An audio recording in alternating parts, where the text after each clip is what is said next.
As one of the millions who use online social networks, this may be your wake-up call. 3 years ago, when Aurora Eller was only 13 years old, a man she started talking to in a chat room persuaded her to pose in photos and engage in sexual activity over a webcam with her girlfriends.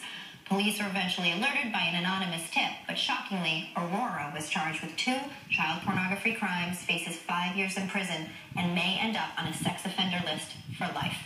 Aurora is here with her father, Simon, stepmom, Erica, and cybercrime expert and lawyer, Harry Aftab. Welcome. Aurora, thank you for being here. I know this is a difficult time for you. At 13, I want you to take us back. You're 16 now. At 13, you were on a social network of sorts where you began talking and streaming video online. Correct me if I'm wrong. A man entered the chat room and started asking you to start doing having sexual activity of some sort with your friends, and then started threatening you if you didn't continue, correct? Yeah. What was happening? It was just a chat room where it seemed like you're just talking to regular people, but,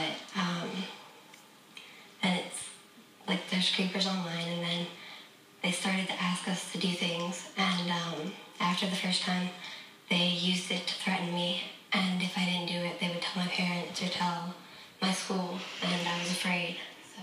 You must be afraid now, aren't you? Yeah. But when you did these sexual things with your friends, did you just think it was fun to do the kinds of things you were doing?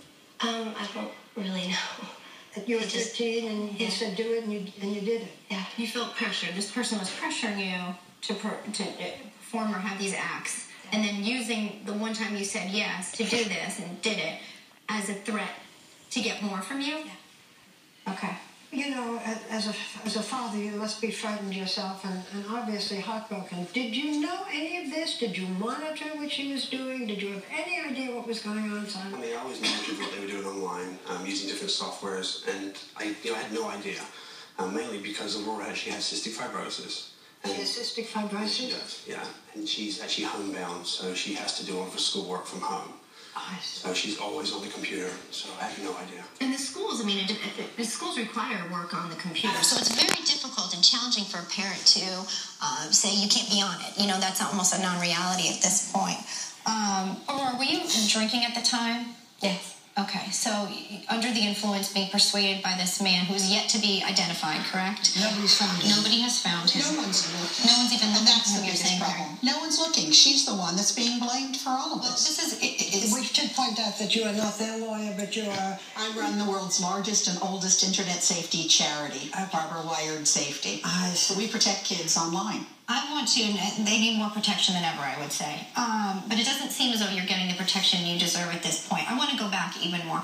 Erica, you're Aurora's stepmom. 3 years from the time she was 13 until just recently, nothing had happened, okay? Someone anonymously tipped off the police just recently, and they then show up at your home and begin to question Aurora and your brother. Correct? What happened? Yes, I'm a pediatrician and I was at work and we immediately headed home, but I was really confused because they questioned her before we got home. They pulled her out of our house, questioned her by herself outside, and showed her some provocative pictures without even a female officer being present.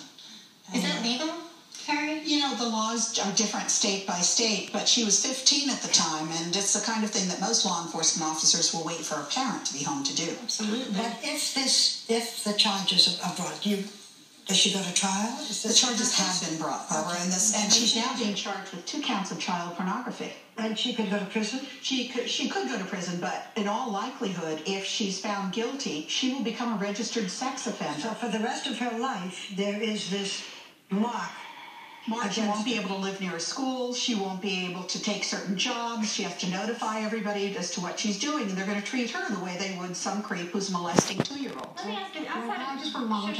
And what do you think should happen? Where is the status of the case? What do you think should happen? Well, what I'm hoping to do, and I'll reach out to the prosecutor, is to offer Wired Safety's help. She can do community service with us. We're happy to do public service announcements with her so she warns other kids that sexting is just a dead end and that you might actually be on the wrong side of the law and end up being a registered sex offender. Can you explain sextortion? This is a new term that's coming out. There's sexting, which is what we're hearing about, and sextortion is indeed what this unidentified male possibly indeed did do, absolutely. He was trying to get sex. And sextortion is very complicated. And what it is blackmail using the images. So this guy, or there are several men from what we understand, saw the sexual images. And they said, if you don't do more or engage in sex with us, then we are going to make it public. So a lot of the kids are now being sextorted. We've seen so many cases around the country. I want to talk to Aurora. So when this has happened, you're home alone because you're homeschooled. You're drinking, which you shouldn't have been doing at 13, okay. And you're going into for whatever reasons at that time. Now you're older, and there are other kids who are also talking on chat, in chat rooms and so forth. Talk to these other kids and tell them what you think they should know. I think that they should be careful who they talk to online, because you never know who you're really talking to, and that they should watch what they do, watch what they say, and just be careful. Do you have advice for parents? Because both of you are loving parents, and you were there. I mean, to monitor more of what they're doing, because it's very difficult to find out what they're doing. Ask them who they're talking to, ask who their friends are, just stay more involved with your kids. Barbara, we're holding a summit at the U.S. Senate Wednesday given entirely by kids, and Aurora's going to be joining us, where they talk to everybody in the industry from Google and ABC to Extreme Home Makeovers and Liberty Mutual and Facebook to talk to them about these kinds of issues and what they need to do to help them stay safer. Why haven't they been able to find the man? If Aurora was able to talk to him, why haven't they been able to find him? That's the thing that I just don't understand. They're not looking. They looked for her, they found her. If they found her, they can find these guys. And it was not on Facebook. This was on a site called Stickum. And I've had a lot of problems with Stickum in the past. It's a live video streaming site. So a lot of the records may be gone 3 years later, but they need to start looking. Okay, we'll wait for an update on that legislation, Aurora. We'll hope for a great update for you, too. Thank you all for being here. Thanks to Aurora, Simon, Erica, and Perry Aftab. We will be right back.